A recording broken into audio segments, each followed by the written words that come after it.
It's proper autumn now.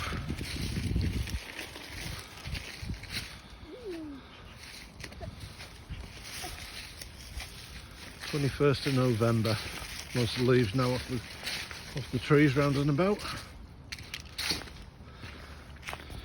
Bit of lens flare there, try and shield it with my hands a bit. Some awesome colours out in nature.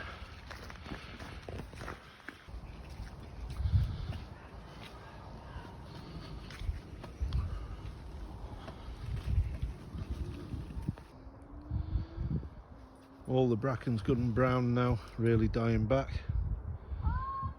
Getting ready for the winter months. The earth's sleeping, resetting.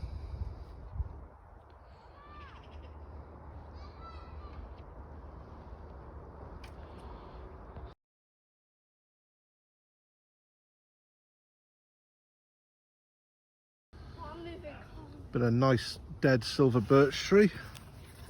Nice and rotten, just right for, see how it's nice and crumbly there. We'll go and char that like we did some char cloth the other day and make some punk wood out of this.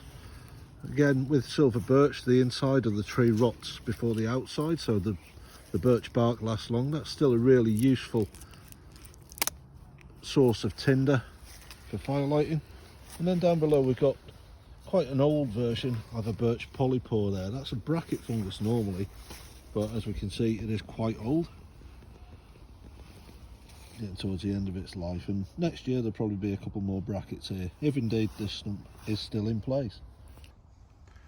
This is a good example of honey fungus. This is quite old, this particular tier of fungus.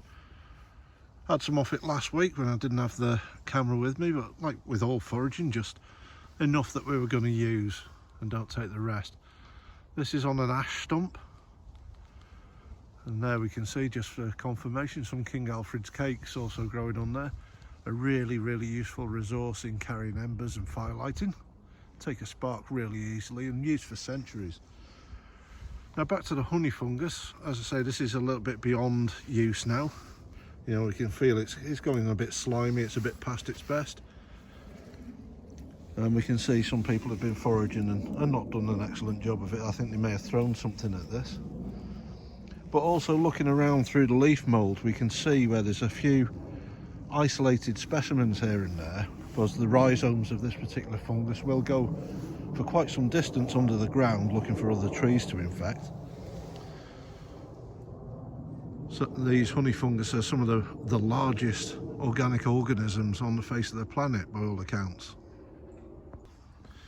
Now these honey fungus, they are good eating when they're a little bit younger, but some people can have a little bit of gastric upset with them, so I would suggest use a little bit in your cooking first until you're used to them, or you see what reaction you're going to get, and be very sure with fungus about what you're harvesting.